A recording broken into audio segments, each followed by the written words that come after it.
Good morning to Dr. Tamara. Today, Nabil, Steph, Gamal and myself, Izzat, will be doing a video presentation on the subject of constitutional and administrative law.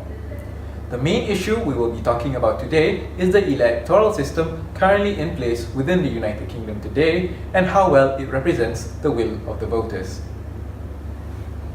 First things first. What is an electoral system? To put it in simple terms, an electoral system is the framework or structure that ultimately determines how an election takes place. An electoral system dictates by what methods votes are cast, who is eligible to vote, who is ineligible to vote, who is allowed to run for the office in question, amongst other things. For example, in the United Kingdom, in order for a person to vote, one must be of the age of 18 or above and must have already registered to vote, are amongst the criteria that one must satisfy before being able to vote. On the other hand, those belonging to either the police or the armed forces of the United Kingdom are not allowed to run for office. Now, throughout the history of the United Kingdom, there have been many types of electoral systems that have existed and been used over the years. Notable ones include first past the post, proportional representation, alternative voting, and additional member system, amongst others. Next, we will briefly talk about what kind of elections take place in the United Kingdom. The first and most common election is the general election, whereby voters would choose who will be their representative in Parliament for a duration for up to 5 years. This limit on their duration of service has been enshrined in law by an Act of Parliament, namely the Fixed Term Parliaments Act of 2011. In accordance to British law, every general election will take place on the first of Thursday of May, as provided by the Fixed Term Parliaments Act. However, the last general election in the UK took place on the 8th of June 2017, after more than 2/3 of the House of Commons agreed to allow an election. After Parliament has been in power, said Parliament will be terminated or dissolved 2 weeks before the next general election. The other election is called by-elections. These elections are held when a seat has become vacant in the period between general election, usually, but not always, from the death or retirement of an MP. Other cases that may cause a seat to be vacant would be something serious happening to the MP, such as the MP having a mental illness or the MP being caught committing a crime. The first system we will talk about is first past the post. This system is also known as a relative majority or plurality system. It is known as a winner-take-all system due to how it works. Today, it is currently used to elect candidates to the House of Commons. In this system, every party involved has only a single candidate to choose from. Voters will then draw a cross on the box of their choice. The candidate that receives the lion's share of all the votes will then go on to be the representative of his or her constituency. This process is then repeated throughout all 650 constituencies within the United Kingdom. The next system is a kind of proportional representation system called the single transferable vote. This system is, as of now, used within Scotland for local elections and in Northern Ireland to elect members of the Northern Ireland Assembly. Here, the goal of the system is to have the seats gained is to match the results of the voting. Under this system, parties can have more than one candidate within each area and voters would list their candidates numerically from most preferred to least preferred. Successful candidates are those who are able to reach the quota, which is decided by the number of positions needed to be filled. The next system we're going to talk about is the additional member system used for the elections of the Scottish Parliament as well as the Welsh Assembly. This system is a hybrid of the two previous systems, first past the post and the single transferable vote. Here, a voter will have two votes, one to choose a candidate, of which the candidate can be with or without a party, and the other vote is to choose a party.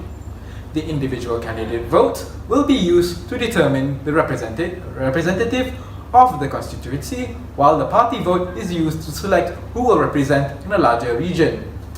The second ballot also determines the overall number of representatives by taking into account how many seats were gained or lost in the constituency with the number of seats representing its percentage of votes. Next will be my colleagues Nabil and Steph going over whether or not the system today reflects the will of the voters. Choose the bottle top. Okay, never mind. We will now move on to analyze whether the simple majority system reflects the will of the voters in the UK. Now, the system is one that employs a winner-takes-it-all mechanism whereby a party will secure a majority of seats in parliament if they are able to secure enough support in respective constituencies. Thus, this system can be regarded as democratic, for it produces a government that is representative. It also tends to single out a party that will carry a majority number of seats, an outcome that actually has desirable effects. This includes a government pursuing a consistent strategy that the electorate is aware of and anticipating. It also affords the government the leeway of making decisions which may be unpopular but necessary without the fear of losing confidence from the electorate. And if the voters are unpleased with the policies adopted, the first-past-the-post system ensures that the electorate can vote in favor of the opposition and that such votes are to be reflected in parliamentary seats. It is established that 18 of the 23 general elections in the UK since 1922 have produced a single-party majority government, thus proving how effective this system is. However, the first-past-the-post system tends to favor larger parties with greater concentration in the constituencies. The downside of this with regard to the UK is that most elections generate a government that is dominated by two parties. Now, use of other systems such as proportional representation system would produce fair results where there is equal representation. However, this would also result in a hung parliament. Thus, a coalition government would need to be formed. This was the case in 1976, where James Callaghan formed the Leave Lab Party, a coalition between the Liberal and Labour government. Now, such a government tends to exclude the electorate from the democratic process of an election, for the policies that are adopted are not specifically endorsed by the public, but are rather a compromise between the two parties. This was the case in 1976, where the policies could not be said to either be Labour or Liberal policies.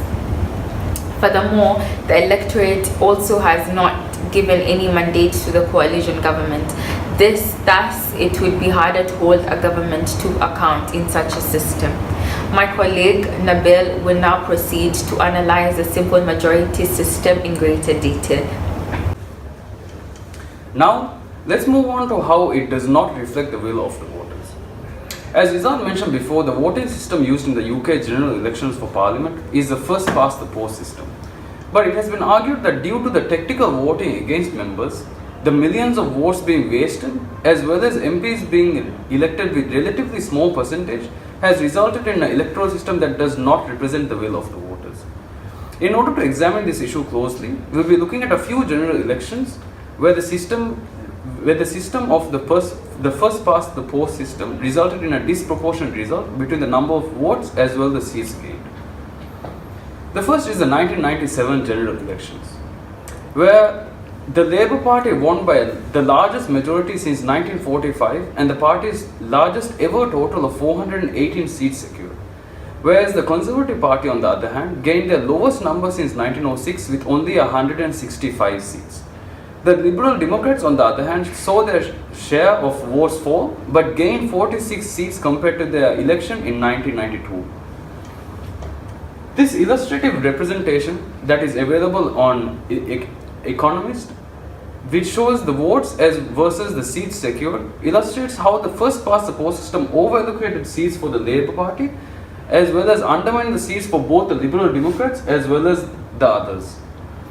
In closer inspection, it is clear that Labour Party only won 40.6% of the votes, whereas having secured 64.3% of all of the seats of Parliament, whereas the Liberal Democrats had only 15.7% of votes and secured only 7% of seats in the Parliament. Similarly, the 2005 general elections was another notably unrepresentational election, where the Labour Party won less than half of the votes with only 35.6% of votes, but secured 50% of the seats in parliament, leaving hundreds of votes wasted and over-allocated. A look at the visual representation shows the over-allocation of seats in both the House of Commons members in Labour Party, as well as under-allocation in UKIP, as well as the Liberal Democrats and others, resulting in a parliament that does not represent the choice of the voters. Finally, the 2015 general election, which is arguably the most disproportionate election to date, according to a deviation from voting score of 24.2. The Conservative Party became the majority government with less than 40% majority and only with the wish of 24% of the electorate. The Labour Party saw an increase of votes but a decline in the seats secured, whereas the Liberal Democrats got 8% of the votes but nearly lost all of them and retained only 8 seats. The SNP won a large 50% of the Scottish votes but secured a staggering 95% of all Scottish seats. A look at the visual representation shows that the over-allocation of seats in the Conservative and Labour parties in 2015, where nearly 3/4 of the votes were wasted, representing nearly 2.2 million votes. Furthermore, UKIP had over 12% of votes, amounted to nearly 3 million votes, and the Green Party with more than 1 million votes. But both parties secured only 1 seat each. With this information, it does not come as a surprise that 50% of all votes in 2015 went to the losing parties, resulting in a 15 million people's votes being not represented in the election outcome. Under the first past the post system, the number of seats each party gets can vary widely compared to the votes cast, because large numbers of votes end up being discarded and not counting towards the results. For instance, is what my colleague Nabil had mentioned in the 2005 elections, where the Labour Party won less than half of the votes, 35.2% of all votes, but secured 50% of the seats only for Parliament, leaving hundreds of votes wasted and over-allocated. As Labour Member of Parliament Jonathan Reynolds said, quoting, "First past the post as a system for electing Member of Parliament is simply unfair and no longer fit for the purposes as it has led to a narrow and unrepresentative politics, which in turn has turned people off from voting and politics as a whole." The most important criticism of electoral systems such as first past the post and alternative voting systems is that it provides a disproportionate result, which doesn't really represent the will of the electorate. Furthermore, such systems are said to only establish a two-party systems, such as that in the UK there have been only 2 parties who had won the elections, and those are the Conservatives and the Labour, thus giving no chance for the smaller parties to govern. It has argued that this is extremely flawed as it gives the established parties too much power, therefore disillusioning voters and undermining democracy. Another major criticism of these systems is that they often lead to a weak government formed by coalitions. Furthermore, it also undermines the other parties, and for instance is again, as Nabil mentioned, the elections of 1997, where the Liberal Democrats had 15.7% of all the votes but only secured 7% of seats in Parliament.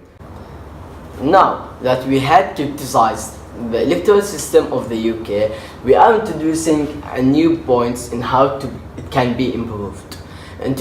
First thing first is that introducing a new bill to reform the voting system for starter.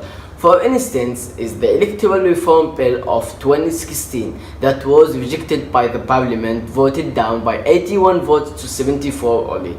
Considering the differences, it was only 13 votes more. Thus, there is a will to change the current system. Such bill may ensure that the House of Commons will be elected using the additional member system as more proportional voting system, as it will also retain some aspects of the first past the post system, that every voter has a local member of Parliament, but also makes the result proportional overall by adding members of Parliament to represent the various regions of the UK.